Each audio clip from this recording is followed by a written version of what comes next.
Bueno, buenas noches, y en nombre de la comunidad parroquial de San Pedro Apóstol, que yo soy aquí arriba, pues bienvenido. Estamos dedicando las veladas a la festividad de San Pedro, pero también este es ya el cuarto día, ¿no? Sí, el cuarto. Se las estamos dedicando a don Andrés, que representa un poco, no le quiero llamar con ello bien, un poco la historia de nuestra comunidad. Vamos a intentar dar una explicación lo más breve posible y a la vez lo más sencilla de lo que es el templo parroquial de San Pedro Apóstol, tanto en lo que es su arquitectura, que se le conoce con el nombre de fábrica, la fábrica parroquial, como de parte de sus ornamentos y parte de lo que es su, podríamos decir, su arte sacro. Aquí viene el protagonista al que le estamos dedicando las veladas, don Andrés. Digo que le estamos dedicando las veladas históricas estos días a usted. Y entonces, si nos pusiéramos a meternos en cada puntualidad de lo que es el templo, nos tiraríamos horas y horas hablando, porque la verdad, el edificio, que es arquitectónicamente monstruoso, tiene muchísimo lenguaje, y tiene muchísimas preguntas, y tiene muchísimo por qué, con lo cual tiene también muchísimas respuestas, ¿vale? Entonces vamos a intentar de hacer un pequeño viaje en el tiempo con un problema, y es que como no tenemos un espacio adecuado para tener, podríamos decir, lo que es la parte ornamental, habrá momentos en los que históricamente habrá que parar en la evolución del templo y pegar algún pequeño salto, porque, bueno, esto que veis aquí, ahora ya me quitaré yo del medio, en fecha es un totum revolutum, y este es el patrimonio. Si tuviéramos que montar un museo de la parroquia, esto es lo que hay, ¿vale? Que es el 0,00003% de lo que tenía en el siglo XVIII y XIX, ¿vale? Con lo cual la primera pregunta que ya nos está surgiendo es ¿dónde está todo lo que falta? Tanto en cuestión de plata, orfebrería y demás, como luego en cuestión de vestimentas, de ornamentos, liturgia e incluso, vamos a decir, ese arte más elevado que puede ser, pues, lienzos, retablos, etc. Eso lo iremos viendo con el paso, con la evolución un poco del templo, ¿no? Bueno, lo primero que tenemos que preguntarnos es ¿qué hace este templo aquí? ¿Por qué? Si ya había un templo. Si Montijo ya contaba con una parroquia, ¿por qué se construye otra? Y entonces nos tenemos que ir un poquito atrás. Nos tenemos que ir al siglo XIII. Y en concreto nos tenemos que ir al año 1230. Momento en el que el rey Alfonso IX de León conquista Mérida, un poquito después conquista Badajoz y comienza a repoblar toda esta zona. Es decir, a atraer gente leonesa que baja y va asentándose en estas tierras. Pero claro, conforme avanzaba la reconquista, le iban surgiendo a esos monarcas dos problemas. Las tierras iban siendo más amplias, eran más difíciles de vigilar y más nos íbamos acercando al sur, con lo cual más nos íbamos acercando, estamos en el siglo XIII, al todavía enemigo musulmán. Ese era el primer problema. Y el segundo era que igual que te lo quito, o igual que te lo cojo, te lo quito. Las razzias muladíes podían en un momento dado volver a arrebatar un territorio que había sido anteriormente conquistado. ¿Qué hizo él, o qué hacían los reyes, en este caso el que nos importa, el rey Alfonso IX? Llegar a un acuerdo con unas instituciones que había, en este caso eclesiásticas, que eran eclesiásticas y no tan eclesiásticas, que eran las órdenes militares.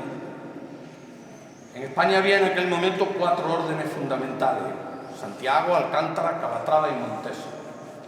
Y a nosotros nos tocó, no nos tocó, sino porque en la zona que se había reconquistado se establece la sede, que no nos vamos a meter en la historia de la Orden de Santiago, porque entonces ya sí que nos perdemos, nos tocó la Orden de Santiago.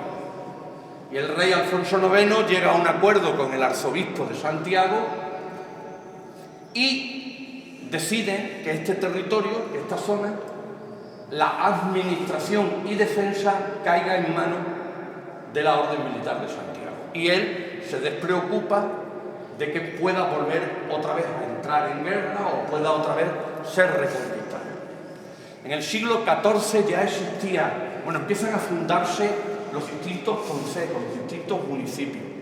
Montijo, La Puebla, Arguijuela, que es la actual Torremayor, La Roca, La Nava, La Barrovilla, etcétera, etcétera, y otros. Lobón, no, ya estaba. Hay un mapa de Estrabón en el que se sitúa a Lobón ya en época griega, le llaman Licon. Luego lo certifican otros historiadores de la época, posteriores. Bueno, el caso es que empiezan a nacer todos estos pequeños consejos que administran las órdenes militares. Hasta ahora lo vamos pillando, ¿no? Vale. Y se labra, se realiza una pequeña iglesia, que es la iglesia de San Isidro, o ya en Edad Media llamada San Isidoro, que está los restos ahí en la calle Lácara, esa calle pequeñita que hay aquí al lado del bar del Rincón, y que va a dar a la plazuela de Cervantes, ¿vale? Que también los avatares por los que pasará esa iglesia serán grandes. Fijaros que yo estoy hablando de iglesia o de templo, pero no he utilizado todavía el término parroquia. Cuando los visitadores de la Orden de Santiago o la Orden de Santiago empieza a regular territorialmente toda la zona, se dan cuenta que la población cuenta en una zona elevada con una pequeña iglesia y lo registran. Estamos en 1486. Dicen que está la iglesia parroquial de San Isidro y junto a ella hay una pequeñita iglesia bajo la vocación del señor San Pedro, que era esta. Pero esta no era la iglesia matriz. Describen en 1498 cómo era el templo, y el templo era de altura, hasta donde estoy yo contando con el láser, en línea recta hacia acá, sin la bóveda, en altura hasta aquí, de esta pilastra a esta pilastra, y esto cerrado. O sea, un rectángulo pequeñito, y se entraba por una puerta que aún se puede ver el arco y que por fuera se observa todavía mejor. Y que José Antonio me estaba planteando una duda, José Manuel, perdón, una duda, José Antonio se ha ido, he visto salir a José Antonio, una duda sobre un contrafuerte que hay fuera y demás. Hay muchas preguntas, hay muchas respuestas y todavía hay mucho que investigar sobre la iglesia. Entonces los visitadores se dan cuenta, o la Orden de Santiago, quito la palabra visitador, se da cuenta de que la ubicación de este templo es mucho mejor que no la ubicación de la iglesia de San Isidro, que además tenía un atrio y empiezan a decir que se llena excesivamente de sepultura y que comienza a estar mal conservada. Las órdenes militares tenían la capacidad rápida de renovar y de abandonar lo viejo e irse en busca de algo y hacerlo nuevo. Y en 1490 solicitan al provisor de la Orden de Santiago, López González Balbuena, que le dé a la iglesia de San Pedro el título de colación. Ahora ya colación es parroquia. Es territorio adscrito a un templo. Y a partir de ahí, todas las visitas que hay, hasta 1605, empieza a ser la iglesia parroquial del señor San Pedro, matriz de las iglesias en Montijo. Había dos iglesias nada más. Y aquella se dice que solo se haga en ella los oficios diurnos siendo festivos, que todo lo demás se traslade a la iglesia de San Pedro. En 1501, en la ciudad de Écija, los reyes católicos, está el documento, está transcrito y está publicado, con el sello y la firma de los reyes católicos y de su secretario, ratifican lo que la Orden de Santiago había pedido. Y se da una real provisión. Y entonces ya se tiene libertad para empezar a fabricar. para empezar a remodelar. Y lo primero que hacen es quitar el techo que había, que dicen que era de caña, teja y palo, y elevarlo. De manera que nace la capilla mayor, que sería esta. Con estas pilastras, que no columnas, ni pilares, son pilastras. Los pilares son rectangulares o cuadrangulares y exentos, es decir, separados del muro. Aquello sería una columna, que es decorativo, pero no podemos hacer una idea. Hacen estas pilastras acanaladas, de aristas romas, sí, como si estuvieran lijadas, que descansan en una base, las dos, ¿vale? Con motivos, además, con motivos, según informan los visitadores, con motivos relacionados con temas del Antiguo Testamento. Tenemos que tener en cuenta que la población no sabe ni leer ni escribir, y que los iPads de la época son estos. Esta es la televisión de ellos. Se ilustraba al pueblo fundamentalmente a través de las imágenes.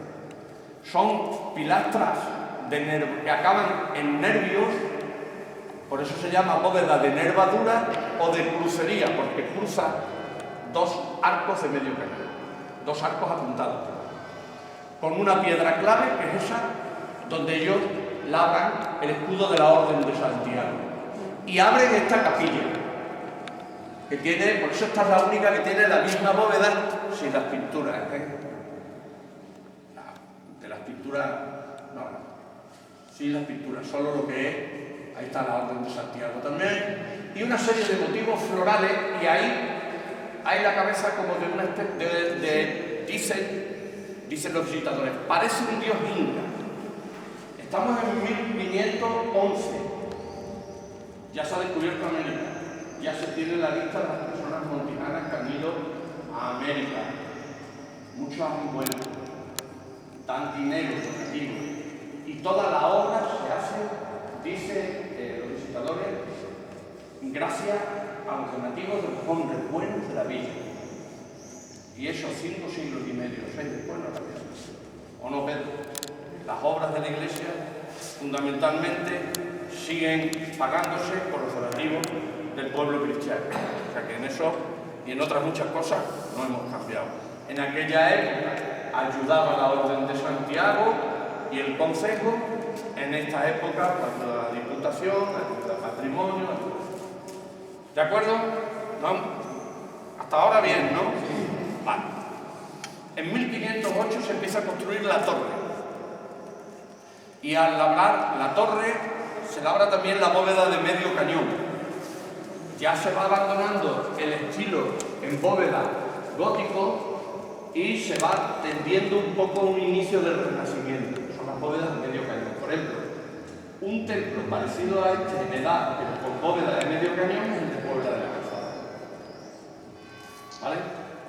Pero muchas bóvedas, como Torremayor, la iglesia de Santiago, o las iglesias de la Garrovilla, la iglesia de la Nava, la Roca de la Sierra y demás, tienen las bóvedas muy parecidas. ¿Vale? Ya ha ganado altura, el altar estaba colocado en el muro que había aquí, mirando siempre hacia la salida del sol, y esta capilla probablemente, porque ellos hablan de sacristía, de donde se guardan los ornamentos y tal, pues podría utilizarse como tal, podría. ¿Vale? Nos vamos enterando, pues ahora tenemos que hacer uno de esos saltos, porque claro, la capilla la hemos utilizado para guardar todos estos, para exponer todos estos ornamentos. Tenemos que pegar un pedazo de salto exagerado. ¿Por qué? Porque aquí tenemos un poco de todo, en edad, en cronología. Tenemos, por ejemplo, un cáliz, que le gusta mucho a don Andrés, que es un cáliz del siglo XVI. Los cálices, los atriles, la sacra, este cáliz, aquel cáliz, estas 3 sacras y estos 2 atriles están catalogados en el libro de Francisco Tejada Bisuete sobre la platería en la Baja Extremadura, siglos XVI al XVIII. Lo digo por si alguien lo quiere comprobar, que no me estoy inventando nada. Siglo XVI, último tercio, que la parroquia donó cuando se hizo el Hospital Jesús Nazareno a la ermita Jesús Nazareno, por eso aparece Jesús Nazareno. Pero no porque en el siglo XVI hubiera aquí una cofradía Jesús Nazareno. No la hubo hasta que no se hizo el hospital. Y el hospital no se hace hasta finales del siglo XVII.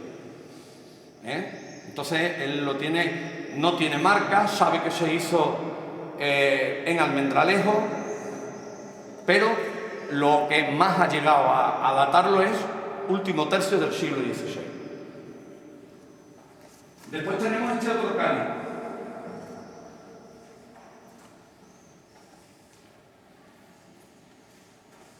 Totalmente ya distinto, claro, es del siglo XVIII, es un cáliz barroco.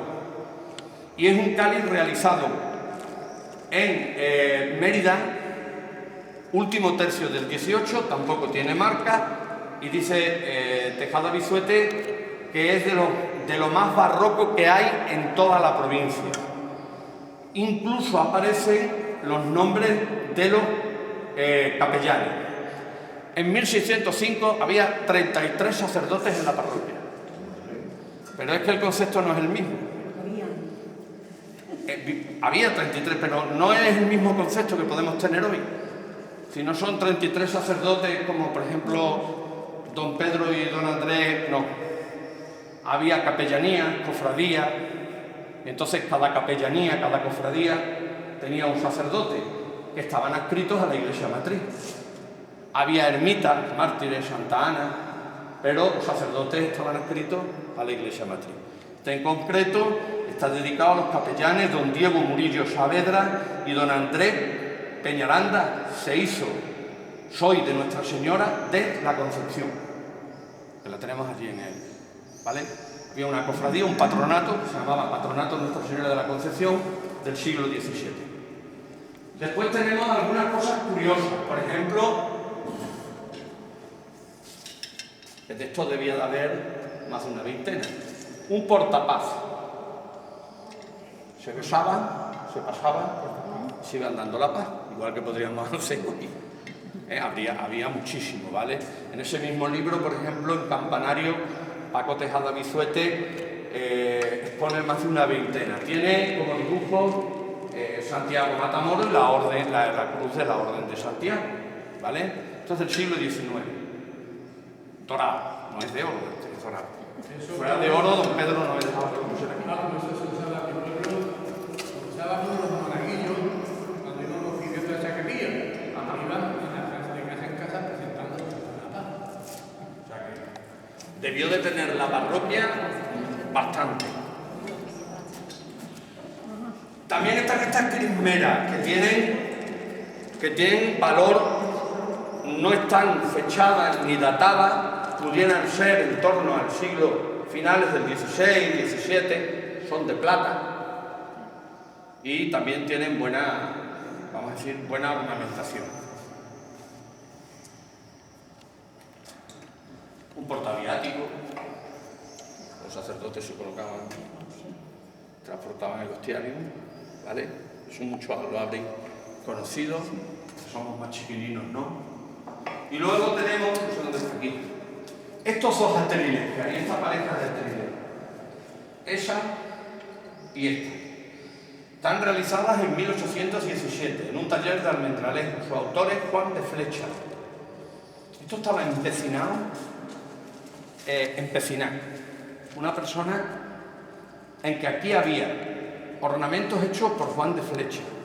Le decíamos que no, que Juan de Flecha era un platero excesivamente importante en el siglo XIX como para que hubiera algo vinculado y nos pinchó mucho para que buscáramos en los libros de fábrica de la parroquia, que ahora ya se guardan en el diocesano, que buscáramos, que era Maricolino, estaba obsesionado. Y al final dimos que venían descritos el contrato, el pago y la fecha en la que se hizo. Tiene el águila bicéfala, 1817, está recién terminada la guerra de la independencia. Y aparece el águila imperial y la Orden de Santiago. Pero el águila imperial y la Orden de Santiago en el medio, haciendo alusión a la gran época del Imperio Español. ¿vale? Eso no es de Vox ni nada, el águila imperial es de Carlos V, y el águila de San Juan es de los Reyes Católicos. Y luego está la famosa sacra, José Luis, que nos dedicamos una mañana en el instituto los dos a dar con cómo se llamaban exactamente, y luego él ya me explicó bien el sentido de... El concilio hasta 1962 estuvo litúrgicamente, bueno, litúrgicamente, legislativamente, canónicamente y de todo el concilio de Trento. Sabéis que en 1962 el Papa Juan XXIII convoca el concilio de Trento hasta 1965, pero con anterioridad, desde 1563 había estado vigente el concilio, perdón, he dicho el de Trento, el concilio Vaticano II. Había estado vigente el concilio de Trento, del 45 al 63. Y algunos de los que estáis aquí también recordaréis al sacerdote diciendo la misa en latín de espaldas al pueblo, ¿vale? Y en la mesa del altar se colocaba, tenía las sacras, para tres momentos importantes que el sacerdote tenía que leer, corrígeme si me equivoco, exactamente tal cual venía escrita, porque si no quedaba el sacramento invalidado. ¿Está bien dicho, José Luis? Está bien dicho. La primera era en el momento en el que se iba a leer el Evangelio, hay la sacra que tiene el prólogo de San Juan, completo en latín. El sacerdote, era lo que se llamaba el momento. Es decir, era más importante, eso obviamente los sacerdotes lo saben mejor que yo, más importante lo que se hace que lo que se dice.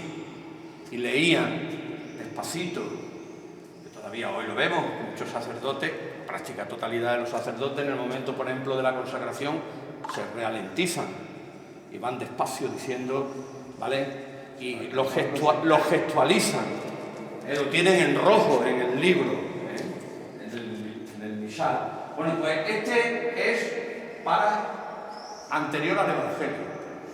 Este es para el lavatorio de las manos del sacerdote y este es para la consagración. Es más breve, se lee. Yo no tengo ni idea de latín, pero fijaros lo bien que se tiene que leer, que se lee perfectamente. Este es mi cuerpo, esta es mi sangre, ¿vale? Se llaman sacras, ¿de acuerdo? Los cálices, perdón, la custodia. Y este atril que hemos colocado aquí, que luego lo vamos a ver de manera mejor, tanto en el portaevangeliario que hay en la capilla de la Sagrada Familia, como en el retablo cuando hablemos de los tetramorfos. Quedad con la palabra, tetramorfo. Y este crucifijo, que lo enmarcó y lo cerró para que no se lo llevara nuestro amigo Juan Antonio Peri, que es un crucifijo que regaló un fraile que vino a predicar en Semana Santa del monasterio de Loriana. En la base está puesto el nombre del fraile y el año, y se lo regaló. Entonces se hacía al contrario, el que venía a pregonar era el que regalaba, no como ahora, que cuando se pregona se le regala. Entonces, en los tiempos litúrgicos fuertes, especialmente Cuaresma y Semana Santa, las parroquias y las hermandades y cofradías invitaban normalmente en Montijo, eran todos franciscanos. Y este fraile franciscano de Loriana, que venían predicando por el camino de Loriana, Torremayor, Puebla, Montijo y demás, le regala a la parroquia de San Pedro ese crucifijo. ¿Sí? ¿Alguna pregunta? ¿Os aburrí? ¿Qué? Las sacras estaban puestas en el altar, tú realmente no las estabas viendo, porque como él estaba de espaldas al pueblo. ¿Cómo? Que tenía que tener puertas varias. Que tenía puertas varias. Sí, esencialmente eran esos tres momentos, los momentos, los tres momentos importantes. Fíjate, de lectura del Evangelio, lavatorio, consagración y el lavatorio, los tres momentos más claros, ¿vale? Volvemos al tema. Estamos en 1511. La Orden de Santiago decide, porque la población va creciendo, demográficamente se va haciendo más grande, grandes, entonces se contaban por vecinos, no por habitantes. Hay en demografía un convertidor, por cada habitante se multiplica por 3,5 y da el número de vecinos, ¿de acuerdo? Ellos contaban y eran habitantes, que deciden ampliar el templo. El templo se está quedando pequeño y entre 1511 y 1543 labran la segunda bóveda de crucería o de nervadura, que hace que estas dos primeras naves sean de estilo gótico tardío. El gótico es del siglo XIII. En muchos lugares aguanta el XIV y en Extremadura, como el tren, llega tarde. ¿Vale? Llegó tarde. Tardó en irse. Finales del XV y principios del XVI. Entonces se labran estas dos, se labra esta bóveda, que no terminó de realizarse, porque si veis la piedra clave y las otras piedras, los otros núcleos, no están decorados ni terminados, están sin terminar. ¿Cómo firmaban o cómo hacían en aquella época que quedara registrado quiénes eran los que habían dirigido la obra? En primer lugar, las obras se construían, la fábrica del templo, los peones, se iban, dicen, buscamos a las peonadas una vez parada la siembra y la cosecha, o sea, que normalmente era en el verano cuando se... Y tenemos el registro de los dos maestros alarices, los dos maestros albañiles que hicieron la obra. No tenemos sus nombres, pero sí sus caras. Ahí va. Se hizo una fotografía porque se pensaban que eran soldados. Entonces dijimos, fotografía, se mandó al archivo diocesano, que entonces lo llevaba este señor que estudió en Alemania, anterior, y dijo que no, que era un sombrero y una pluma. Además, él tuvo la culpa porque fue el que lo insinuó. Pues José Manuel el que insinuó, dice, da la sensación que esos no son cascos de soldado. Y efectivamente son sombreros con la pluma que representan al maestro de los gremios. Cuando alcanzabas el grado de maestro, en este caso los alarices, los albañiles, son esos dos señores que están ahí. Que ayer me decía gente que creía que se había descascarillado. Sí, hombre, recién pintada la iglesia ya está descascarillada. Es que parece. ¿Vale?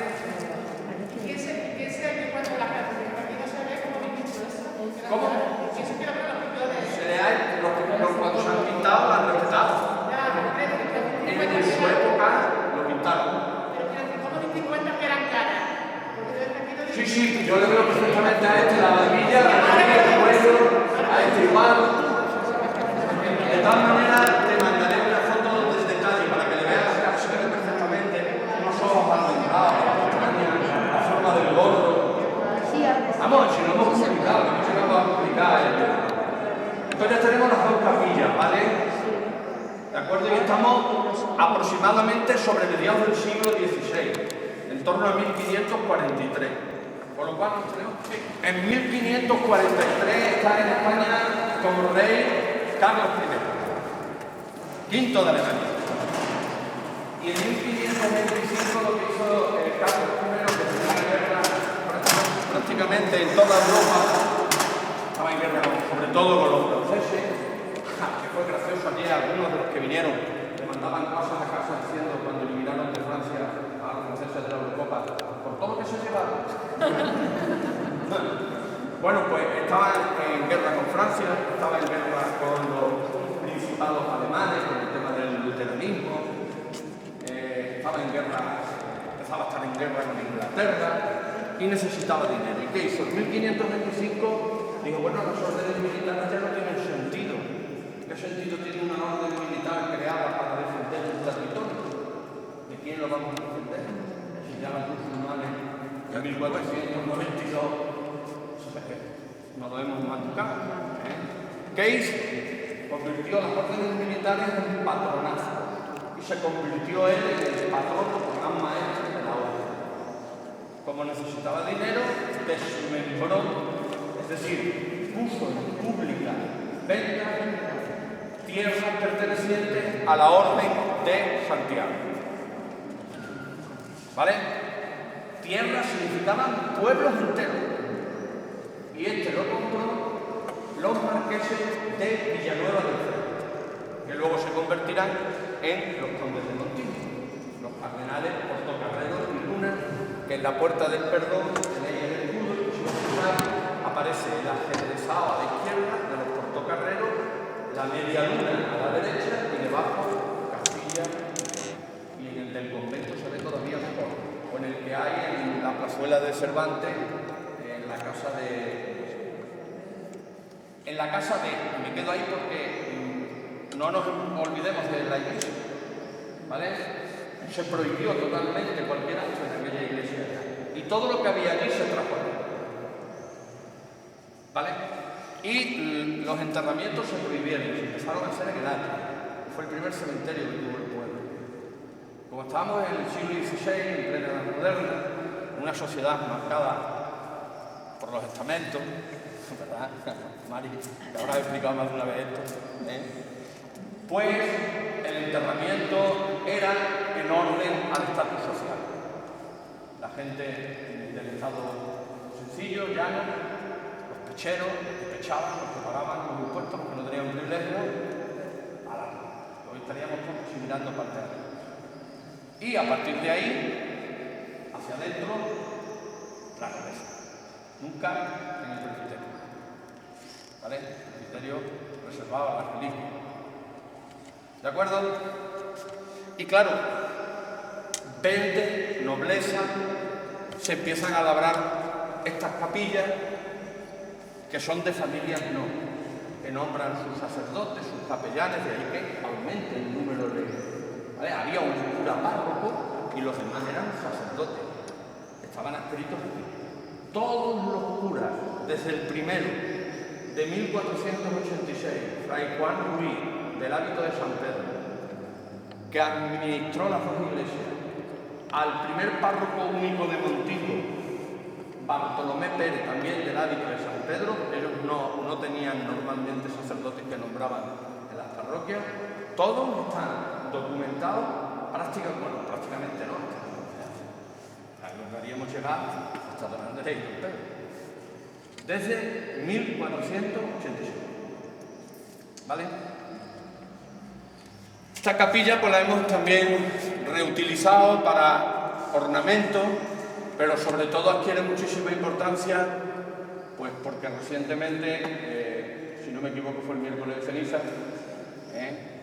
se rebautizó como la Capilla de la Buena Muerte, y se reubicó el retablo perteneciente a la cofradía de las benditas ánimas del purgatorio. Se han restaurado los dos lienzos, ¿vale? No el retablo, no la madera, ¿de acuerdo? Solo los dos lienzos. Lo vais a poder ver dentro de poco en una guía que en el Vega Fajas hemos hecho con Diputación, donde van a salir cómo estaban y cómo se han quedado restaurados, ¿vale?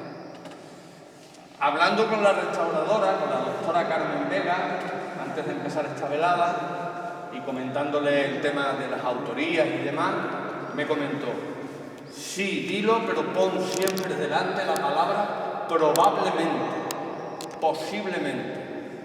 Los autores de los dos cuadros fuera un pintor del siglo XVIII llamado Alonso de Mure. Está porque le lleguen las pruebas definitivas, pero ella dice que se inclina mucho. Ella tiene hecha su tesis doctoral sobre Francisco Ruiz Amador, que es un retablista. Y entonces relaciona retablo con los talleres. Se hacía igual que ahora. Un constructor llama a las empresas electricistas, a las empresas de fontanería, que en aquella época la red era lo mismo. Y entonces el retablo, que es un retablo ya de un barroco muy tardío, porque las columnas no son salomónicas, son estipe, es decir, son pirámides invertidas, ella se lo atribuye a Ruiz Amador. Su tesis doctoral, que ellos me ha dado para ello permiso que lo diga, por ejemplo, de Francisco Ruiz Amador, que es el autor del retablo, es también la imagen de Santa Clara que está en el convento. Abrimos la puerta del convento en la capilla, la imagen que nos encontramos enfrente, está de un color estucado dorado, es de Francisco Ruiz Amador. La tiene ya catalogada y estudiada, es parte de su tesis. Y el retablo que existe en la ermita de Jesús también es de Francisco Ruiz Amador. Y la Magdalena que está en éxtasis, que se ve el cuadro arriba, también es de Alonso de Mure. Y Antonia, Carmen Vega habla de que posiblemente, y además Pedro se lo olió también, el cuadro de los dos que hay en la sacristía, el primero que vemos, también fuera de Alonso de Mure.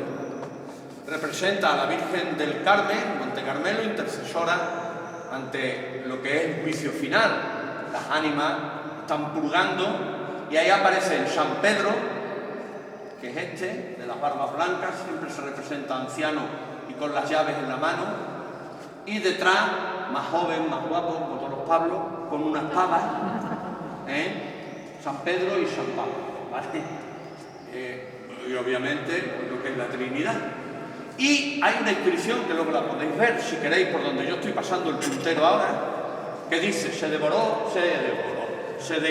por la devoción de Francisco de Burgos en 1760. Francisco de Burgos era un secretario de número del ayuntamiento, es decir, un escribano público con poderío, y lo doró. Lo doró en 1760, quiere decir que hizo una restauración y encaja con las fechas en las que trabajaba Ruiz Amador, ¿vale? Sí. Como se ha comprado la iglesia, bueno, y aquí aparece una terna, bueno, y dos casullas, esta es muy bonita, luego la veis, porque además tiene un bordado que es muy significativo. Este es San Pedro, está con la llave, San Juan, y abajo aparece San Andrés. Y por la parte de atrás está la Virgen, San Pablo y Santiago Apóstol. Las alusiones a Santiago constantes. Y esto es una terna. Bueno, esta es otra casulla. Y esto es una terna. La casulla del sacerdote y las dos dalmáticas. ¿Vale? Luego lo podéis ver tranquilamente. Dalmática procede de la palabra de Dalmacia. Dalmacia está en lo que actualmente viene a ser Montenegro, zona de Croacia o por ahí. Cuando empieza la liturgia romana, se empezó a hacer de manera muy ortodoxa y muy pura toda la liturgia, de manera que al igual que iba el sacerdote, tenían que ir sus diáconos, porque las dalmáticas se las ponían los diáconos. Eso se empezó a extender por todo Occidente y se pegó el nombre de Dalmacia dalmática. De ahí viene el nombre de la dalmática. ¿Vale? ¿Os estoy resultando pesado? No. Yo digo así, si alguien que sí, no vamos. Bien, esto lo ha comprado los Portocarrero y Luna y dicen, de una iglesia hasta aquí, esto es una pilastra cónica, ni hablar. Aquí tenemos que traer a alguien que ha hecho de... La diferencia entre estas dos pilastras es que esta es de aristas romanas y esta ya es semicónica, ¿vale? Porque va todo progresiva y muy lentamente. En la historia va evolucionando todo muy despacio, entre otras cosas porque el protagonista de la historia es el hombre va muy despacito en todo, va despacito. El protagonista de la historia del hecho histórico. Para los cristianos el gran protagonista de la historia es Dios. Pero la evolución del pensamiento en el ser humano es lenta, se tiene que ir adaptando. Por eso nosotros podemos ahora caer en lo que se llama un anacronismo. Y es que haya muchas cosas que no las entendamos porque las estamos viendo con la mentalidad de nuestra época. Anda, ¿cómo se ponían las faldas? Vete a la época y al momento y entenderás por qué se actuaba así, por qué se actuaba de otra manera, ¿vale? Cuando no somos capaces de ver que además a la Iglesia se le hacen muchos juicios de valor anacrónico. Se le juzga hoy por la Inquisición, no tiene sentido. Se le juzga hoy por las cruzadas, eso no tiene sentido. Se le juzga por las guerras de religiones en el siglo XVI y XVII, sobre todo, eso no tiene sentido. porque el hombre del 16 no es el hombre del 21, ¿vale? El Papa Julio II, por ejemplo, el famoso Papa de Miguel Ángel, venía de hacer la guerra y celebraba la continuación de la Eucaristía. Era el Papa Francisco haciendo eso hoy. Eso es un anacronismo, ¿vale? Y luego sacaba a Miguel Ángel de la cámara, tiraba limpios porque fuera a pintar la capilla que había creado anteriormente el Papa Sisto, eso se llama Sistina. Bien, ¿qué hace los portocarreros y Luna? Contactar con otra familia noble muy importante que había, muy cerca de aquí, y es el ducado de Feria, de Zafra. Y se trae al maestro cantero y a su familia, Francisco Montiel, con sus dos hijos, Francisco y Diego. Y esos van a ser lo que le abren el crucero. Que no voy a explicar lo de los lados porque no tengo narices de meterle mano a eso. Si lo quieres explicar tú, adelante. ¿Vale? Es una cuestión arquitectónica de semicírculo en los laterales y tal, pero por más vueltas que le doy al dibujo no me entero. Entonces labra lo que es el crucero, con la cúpula de media naranja y las cúpulas, ¿ves? Igual que las bóvedas descansaban en las pilastras, las cúpulas descansan en las pechinas, que son esos triángulos que veis. Son 4 pechinas y en las bóvedas laterales, pero ya hay un clasicismo, una simetría. Ya estamos en el Renacimiento, por eso se dice que la iglesia de San Pedro Apóstol es estilo barroco, gótico tardío renacentista. Así es como figura en todas las publicaciones que se han hecho. Y el maestro Montiel y sus hijos labran ya lo que es el crucero, hasta donde empiezan los escalones del altar. Una primera fase. En una segunda fase construye ese arco, esa capilla mayor, donde va colocado ya el altar, pero el altar mucho más bajo, no tenía su altura ni mucho menos, ¿vale? Eso es de los años, me parece, de la época de María Dolores, la madre de Margarita, que es cuando no, el suelo se hace con Juan Carlos Molano, pero es cuando se le coloca ese zócalo. O sea, que estoy hablando de los años 80, una cosa así, cuando se eleva. El retablo estaba más bajo, bueno, el retablo lo vamos a dejar abajo. Vamos bien, ¿no? Y la iglesia ya, el patronazgo de la iglesia ya no tiene nada que ver con las órdenes militares. Esto se ha desmembrado, se ha vendido y entonces el patrono es los condes de Montijo. Y con ellos empiezan a añadirse la nobleza. Y esta capilla, por ejemplo, se sabe que pertenecía a la familia de los Botellos. Os suena la plazuela de los Botellos, ¿vale? Que es donde caserón grande que había, que nos acordamos mucho de... ¿Cómo? Yo tengo un vago recuerdo de la... Pero vamos, de lo que era la casa donde vivían los Botellos. Voy a entrar en una parte de la historia que tú eres protagonista, ¿vale? Entonces, la capilla de los Botellos era como todas las capillas, nombraban un capellán, vuelvo a insistir, la idea de los 30 y tantos curas va unido a eso, y servía para el oficio. En las capillas se celebraban cualquier sacramento. De hecho, mi madre tiene una fotografía de haberse casado en la capilla del Corazón de Jesús, ¿de acuerdo? O sea que lo que pasa es que luego todo eso ya cambia con el Vaticano II, que también el Vaticano II tardó mucho en entrar. Bueno, yo creo que del todo no ha entrado, ¿verdad? Pedro, sí. Vale, este retablo no existía. ¿A qué no, Pedro? No existía. La imagen de la Sagrada Familia que está ahí y ese retablo tampoco, eso no se sabía que estaba, ahí había una pared. Estaba cerrado. Estaba cerrado. Ahí, me vaya a perdonar un segundo, pero... Vale. Una serie, Que tenían hecho un tabique. Sí. ¿Pero cuándo? Hace poco tiempo. En los años 60, 63, 64, por ahí. gente de Montijo como Antonio Sánchez Ramírez, Pedro Menayo y demás deciden fundar la Cofradía del Santísimo Cristo de la Agonía, pues se llega a un acuerdo. Entonces los herederos de aquella familia de los Botellos eran la familia de los Buenos, para que la capilla sea cedida para la fundación de una cofradía, la Cofradía del Cristo de la Agonía. Y en el archivo había, yo no sé si a don Andrés o a don Pedro le hemos llegado a enseñar en un cartón pintado el boceto del retablo, ¿no? Pues en el diocesano, cuando se mandó, está la documentación. Es cuando se labra el retablo, ¿vale?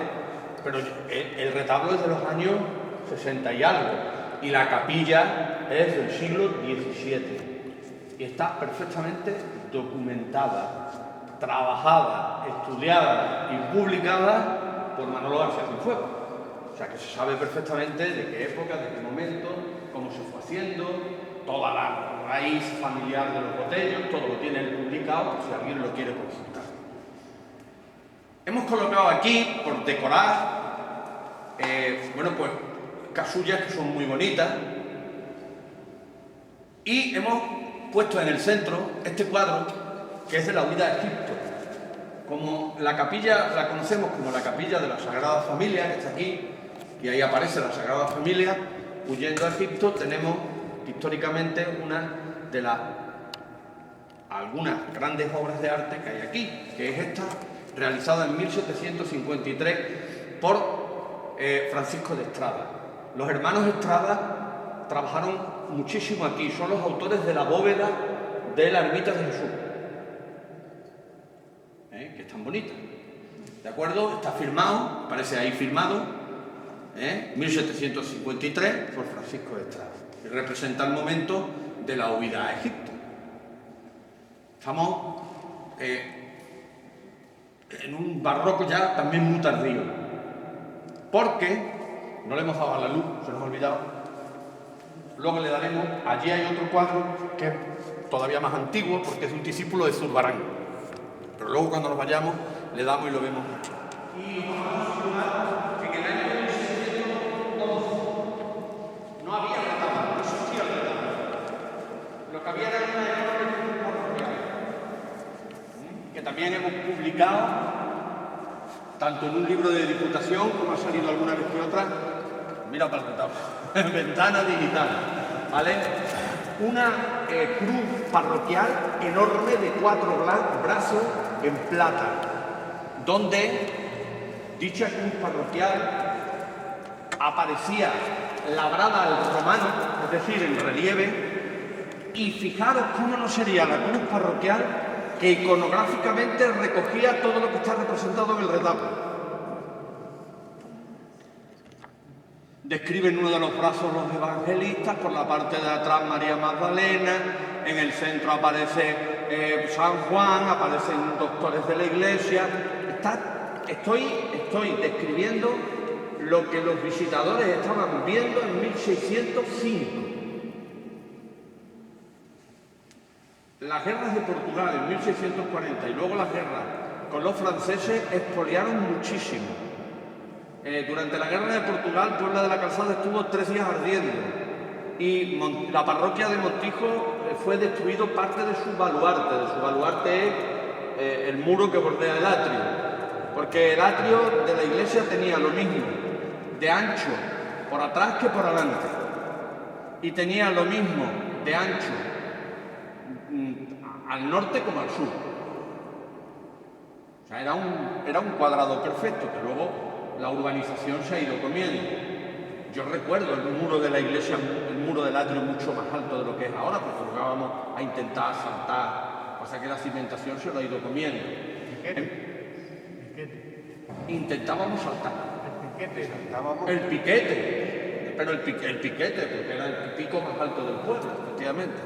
Y saltábamos. Bueno, algunos, otros no éramos capaces. No hay nada de pasadizo, ¿vale? Nos quitamos la parte de leyenda de la cabeza. No se comunicaba la Casa de los Condes, que cogía todo lo que hoy es la manzana de los pisos de Extremadura, donde vive don Pedro hoy, y toda la parte de la calle que baja, que si os fijáis tiene el estilo de cochera, porque estaba descrito en 1600 que ahí se guardaban las cocheras, eran cocheras del conde. Claro, entonces, El hueco que hay ahí, la puerta que había ahí, que hay, que está tapado por la sillería. Esa sillería, esta sillería que veis, es del siglo XIX, y se hizo en Portugal, ¿vale? O sea, que tuvo una sillería más antigua la iglesia. yo sí he entrado aquí, pero... Eso era el lugar, eso era un elemento arquitectónico para el descanso lo que era el volaje de las campanas, las bolas que caían, del contrapeso, pero eso no era ningún pasadizo de nada, que no conducía a ningún lado, que no llevaba a ningún lado, ¿vale? Que ahí se puede entrar.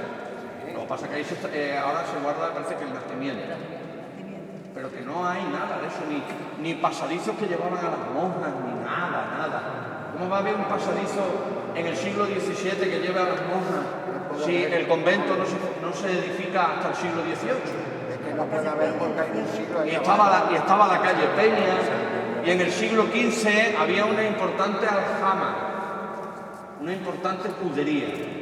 Están los pagos de la ciudad de Mérida a la aljama de Montijo. Es que hay un siglo ahí, saliendo de la puerta del ¿Verdad? perdón, ¿Verdad? había ahí un siglo. Sí, la silera es otra historia. Por eso digo que Claro, no puede haber un paso. porque es que en 1640 la iglesia de San Isidro los portugueses la quemaron, y entonces lo que hicieron los condes fue convertirla en casa granero de lo que es esa calle que vemos, Lácara chiquitita, hasta la casa donde todavía se ve hoy un escudo de los condes. Eso se convirtió en casa granero. Entonces, esa plazuela, varios alcaldes además lo han dicho, que es de las más difíciles de solar, porque enseguida se hunde, porque hay silos. Y el pósito es el edificio municipal donde se guardaba el grano, el trigo, para en casos de asedio, en casos de sequía o por alguna epidemia y demás, y era como una especie de almacén, de depósito, ¿vale? Es donde hoy está, sí lo diré, el conservatorio, que para hacer el conservatorio se destruyeron las hileras que había, a pesar de que se advirtió que se podían conservar, pero donde manda capitán no manda marinero. Los condes deciden que la iglesia merece la pena un retablo. Y en Mérida estaba en aquellos momentos, en 1617 hasta el 34, esto ya son palabras literarias de Paco Tejada Vicente, igualmente publicado, editado y todo. Yo, si alguien tiene interés, luego le puedo dar una referencia bibliográfica de todo lo que he dicho para que compruebe que no nos hemos sentado ni don Pedro, ni don Andrés, ni yo a inventarnos la historia de la parroquia. Y deciden encargarle a un portugués que hiciera el retablo. Pero aquel portugués era un maestro entallador, un maestro retablista, no era un pintor. Y viene a dirigir la obra, se convierte en el director de la obra. De manera que sabemos quién monta el retablo y quién, vamos a decir, esculpe la parte de madera, pero no sabemos las tablas, quiénes son sus autores. Ese es, por desgracia, un empeño en el que se quedó Paco Tejada Bisuete, que tenía un interés enorme en, me imagino, que quien conserve los apuntes y los estudios que tenía don Francisco Tejada Bisuete, pues probablemente, porque es raro que no llegara él a dar con. Las tablas no sabemos de quiénes son. El maestro sí, se llamaba Francisco Morato, ¿vale? Un retablo es como un libro, hay que saber leerlo. Tiene una zona baja que se llama banco. Verticalmente tiene calles. Este tiene en concreto, si no me equivoco, 5. ¿De acuerdo? Y luego tiene las estructuras o zonas que este tiene 1, 2, 3, 4 y el ático. Todos los retablos con áticos suelen generalmente acabar en un calvario. Hernán Nieves, actual director del Museo de Arte de Badajoz y colabora muchísimo en Iglesia en Camino, doctor en Historia del Arte, publicó un libro llamado La retablística en la Baja Extremadura y describe perfectamente cada una de las tablas, y por él hemos logrado averiguar quiénes son los que están representados, aunque, por ejemplo, un sacerdote averiguar rápidamente pues qué es San Andrés,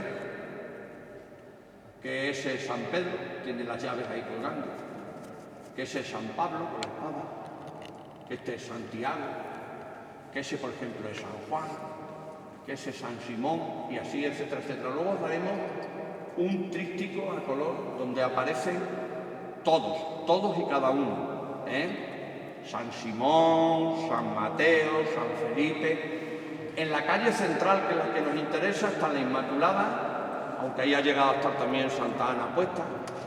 Ahí dicen que llegó a estar, eso ya no lo sé yo, ni lo he visto nunca, el Cristo de la Agonía puesto, cuando el retablo estaba más bajo y el sagrario no estaba ahí. San Pedro, con su tiara, la Ascensión, una Magdalena y el enigma de los enigmas, ¿vale? Que según aquella cruz parroquial que parece ser que o los autores reproducen, dice que al brazo izquierdo del Calvario había un pelícano. Ahí se ve una ala. El pelícano en el mundo cristiano es el símbolo del amor fraterno. Sabéis que se hiere en el costado para sangrar y prefiere que los polluelos beban de la sangre, y él muere, da la vida por sus hijos, como Cristo dio la vida por nosotros. Pues de lo que sabemos del retablo, aparte de la bestialidad que cuesta restaurarlo, cosa que lo está pidiendo a gritos, pero que lógicamente es fácil. Ahora hablaremos un poco de esa parte de lo que es la restauración. Pues es un retablo, bueno, es un retablo que luego en 1952 se lo carga. El padre del que es actualmente cronista oficial de Badajoz, que ahora mismo no me acuerdo cómo se llama.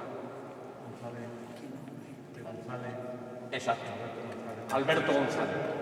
Pues el padre pintó en las pechinas, estos se llaman pechinas, porque soportan la cúpula, el pecho, ¿vale? Pintó unos angelotes, ahí se pintó el milagro de la Virgen de Barbaño, y aquí se pintó un Jesús con unos niños que ponía dejar que los niños se acerquen a mí. En 1992, con don Emilio Sánchez Saavedra y la pintura y tal, y otra vez con Paco Tejada Bisuete, siempre patrimonio por medio, recomendó que las pinturas provocaban, yo no había oído nunca eso, pero supuración, es decir, no dejaban transpirar y estaban dañando la pared, y por lo tanto debían de ser quitadas, ¿vale? Y con mucho cuidado pues se quitaron, aunque hay veces que está sentado en ese lado y por el efecto de la luz se ve la figura de la Virgen de Barbaño, ahí, y yo he oído a alguna persona mayor decir, ay, parece que se ve la Virgen ahí y demás, y madre mía, esta mujer va a ver aquí lo que no hay, pero bueno. No, es lo que hay, porque se puede. Bueno, pero que ella va por otro lado, ¿vale? Entonces el retablo lo pintaron, debió del hombre, yo creo que era del Barcelona, creo, por el rojo, los rojo y azul. San Pedro no tenía ni el color del manto, ni mucho menos, es que San Pedro no parece, San Pedro parece un obispo, ¿de acuerdo? No equivocar San Pedro con esta imagen que hay ahí. Que hay gente que dice que porque hay dos San Pedro en la parroquia. Ahora veremos que este no es San Pedro. Y bueno, pues Morato es el autor, el entallador, el entablador del retablo, ¿vale? ¿Alguna pregunta? No, pues nos vamos a meter... Sí. La cruz que has dicho que había al principio, se le podía dar la vuelta. Se le daba la vuelta, sí. Estaba en relieve, era de 4 brazos, da el peso en onzas de plata, era enorme, ¿vale? Y desapareció. Estaba la obra por delante. Por delante y por detrás. Era enorme. Y era la que presidía el altar, el presbiterio. ¿De acuerdo? También en los años 90 se restauró el Cristo de la Buena Muerte en los talleres de Luis Peña, y él lo llegó a fechar en 1500, en torno a 1580, o sea que tampoco estamos cojos. Y nos queda otro de lo mejor. O sea que tenemos cositas.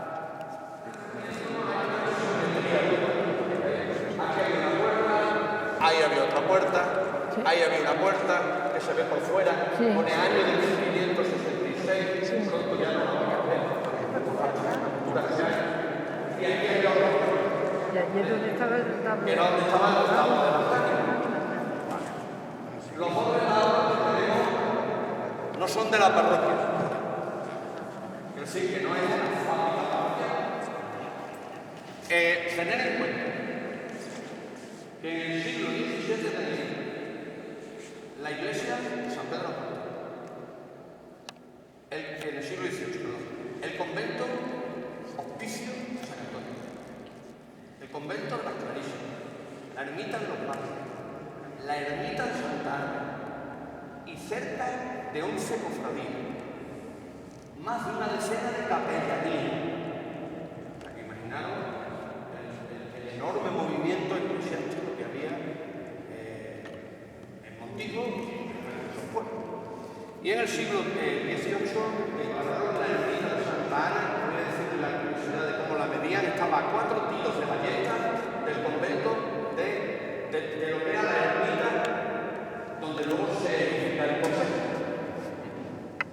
A 4 tiros de ballesta, hacia donde sale el sol, es decir, que debía estar al final de la calle Santa Ana. La ermita de los Mártires sí, porque todavía, si hacéis trampa, la podéis llegar a ver, porque está muy cerca del estado. Y se ve todavía la pequeña bóveda de la antigua ermita de los Mártires, a Fabián y San Cristian. Entonces, Yo no me entero de nada, Pedro, no mires Pablo, no mires para allá porque no me entero. Cuando hablas mirando para allá. Ah, perdona. Imagino que aquí igual, Calla. yo me enteraba y yo que no me La parroquia lo que hizo fue traerse el retablo aquí. Y con el retablo en la hornacina central una imagen de candelero, como esta. No es como esta, que estaba en muy mal estado. La cofradía, con los libros de fábrica, los libros de cuentas, la cofradía no tenía dinero para comprar una imagen nueva y se la regala a la parroquia, que es la imagen de Santa Ana, que además es preciosa, es muy bonita, donde Santa Ana y la Virgen juegan con una sandalia que la Virgen no tiene, que es lo que le está mostrando en la mano, y se la encargaron a un imaginero valenciano que estaba afincado en Sevilla, Blas Molner, del que tenemos un crucifijo aquí también de él, que está en la ermita de Jesús. Tejada que fue tenido que solo había 3 ejemplares, y uno de ellos estaba aquí. Ahí sí que llegó, el párroco de entonces, la pequeña muestra de una uña, y analizó Paco medios químicos y tal, y lo fechó aquel Cristo en torno a 1780. Esta es de 1782. Y los Cristos de Molner se caracterizan por tener la cabeza muy pequeñita. ¿Vale? Hay otro en Valencia y otro en Sevilla. Lo que tenéis ahí es la Trinidad. Dios Padre portando en los brazos a Dios Hijo y arriba el Espíritu Santo, ¿vale? Es barroco puro. Las columnas salomónicas se llaman salomónicas porque son las columnas que tenía el templo de Salomón. Los que habéis ido a Roma, Baldaquino de San Pedro, es el mejor ejemplo de las columnas salomónicas. Y entonces digo la cofradía, como tú me regalas la imagen, yo te regalo el órgano. Y en 1782 le encargan el heredero caballero a Francisco de Andía que haga el órgano. completo, Donde veis pintado los tubos, ahí había la tubería y había todo, y por dentro tenía toda la estructura, pero al acabar la guerra civil, el gobierno de Franco requisó a las parroquias todo el bronce y todo el hierro que tuvieran, incluido órganos, campanas, para hacer. ¿Para hacer qué? Y ahí había un documento en el que firma la entrega. Entonces el órgano está hueco, no hay nada. Y se encontró el primer día que lo apuntaló ahí arriba, lo fijó bien ahí arriba, a todo bien. Tenéis delante unos bancos que ponen hombres, porque antes del Vaticano II, hombres atrás, y las mujeres adelante.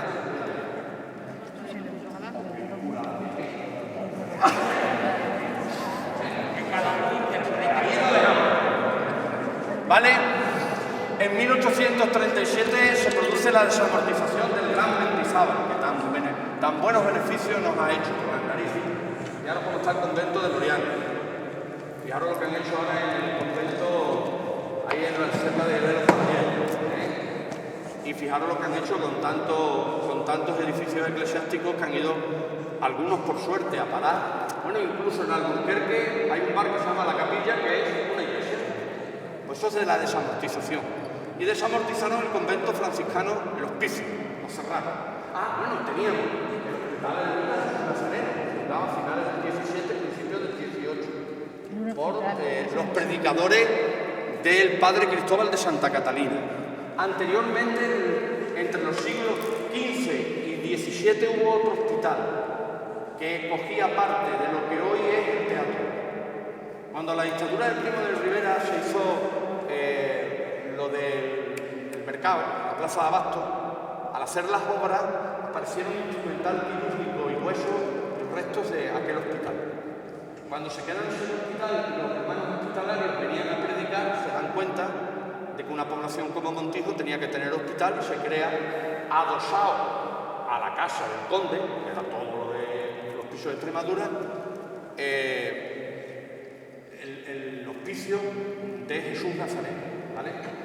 Ellos no le llaman nunca nuestro Padre Jesús Nazareno, Ellos originalmente le llaman el hospicio Jesús Nazareno, porque teológicamente no puede ser nuestro Padre Jesús Nazareno, porque Jesús no es nuestro Padre, ¿vale?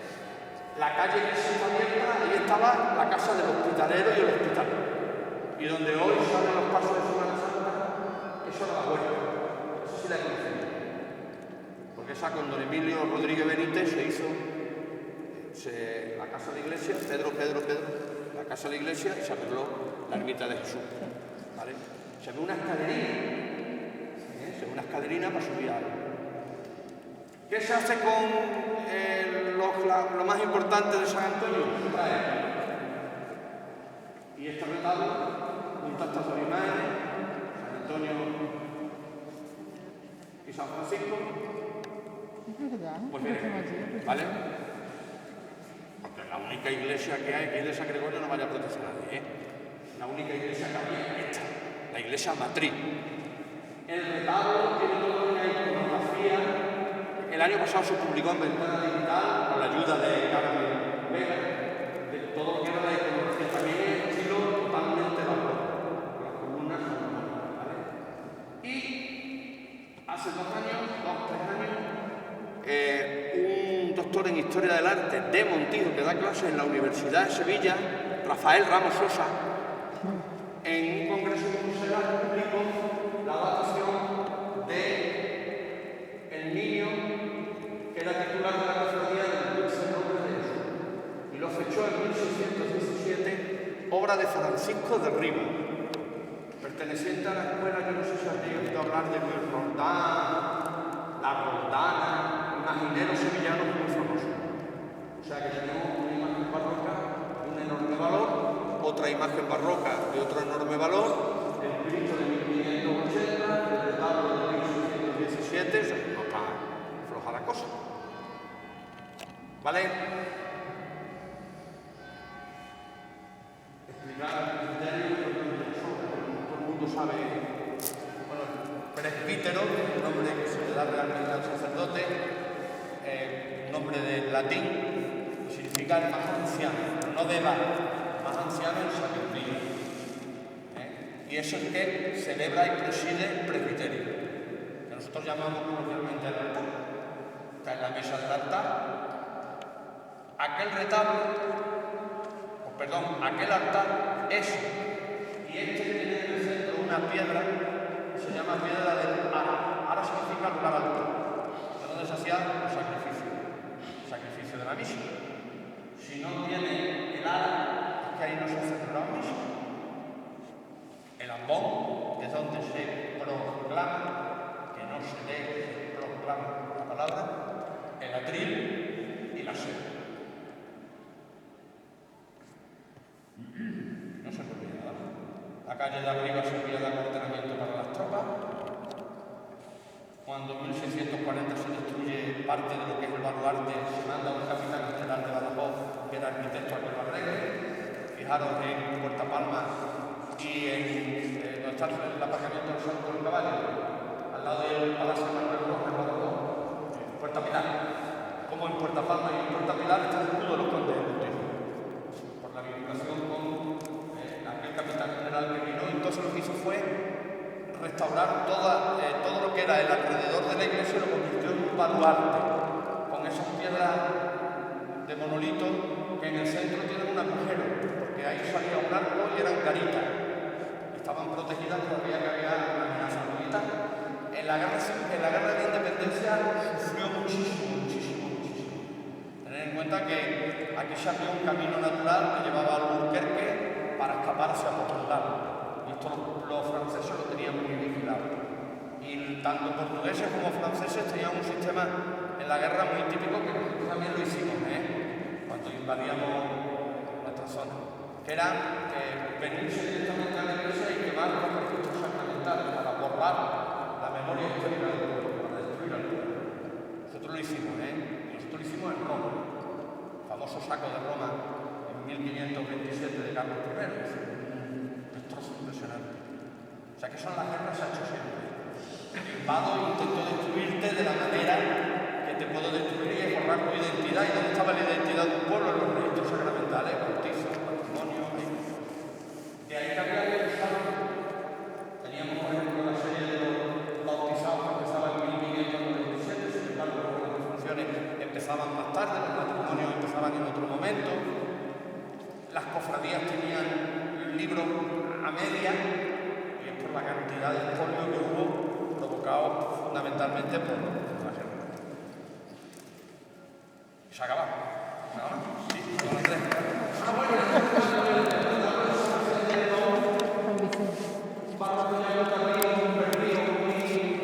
Muy neoclásico ya, muy feucho. Viene también este librito, que tampoco tenemos ni idea, porque por regla general existe el comentario de que cartón viejo, que no es una talla. De hecho, un sacerdote que hubo aquí, Santiago Santi. lo intentó una vez para Es de cartón. un día del santo y se queda con el hermano. Sí, se y entonces pues no se pensaba, se trajeron de la iglesia de San Isidro para acá, pues a lo mejor, pero aquello es una talla no es. El Cristo de la Agonía tampoco es una talla, es cartón piedra, ¿vale? Representa al Cristo de Limpia en Santander, no se lee las conchas. El original está allí, hay a Santander, a la ciudad de Limpia. Aquí está, el auténtico, este es el molde que utilizamos. ¿Cómo llegó aquí? Mire, hubo un tiempo en la parte de la mano,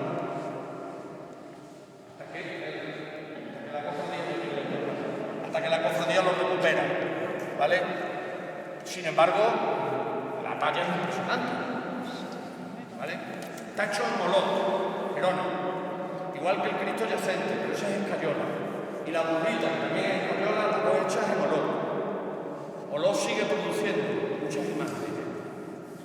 Yo he tenido, por uno de los viajes del instituto a Italia, que pasamos noche en Oló, una mañana pudimos acercarnos a ver la fábrica color, siguen produciendo imágenes para los tienes que ir a un imaginero, hay un taller y te hacen la cara tuya si quieres.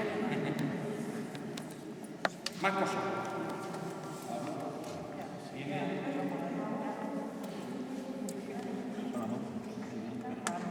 El aspecto de ahora.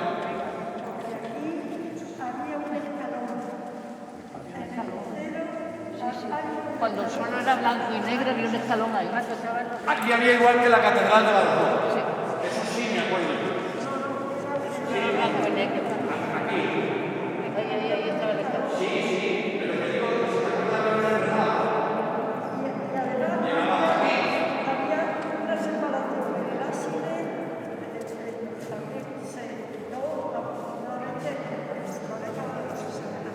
Igual que me han dicho, que los escalones tienen que ser siempre iguales en función de la Trinidad. ¿No? Esta es impar. El San Gregorio es impar. Y en casi todos los sitios que yo he conocido primero, ya son las leyendas, las tradiciones. Y ya está, esta es la intención. Bóveda de cañón, bóveda de crucería de estilo gótico, renacimiento. Retablo, galería, y el cuadro que está al fondo, junto a la pila, que es el 1582, es el de la Virgen del Pilar, en el latín, ¿vale? Como el 21 de Amado de Caballero del siglo XX. Representa la aparición de la Virgen del Pilar al apóstol Santiago cuando esto se retiraba. La historia del apóstol es que viene a España a predicar y se corazones.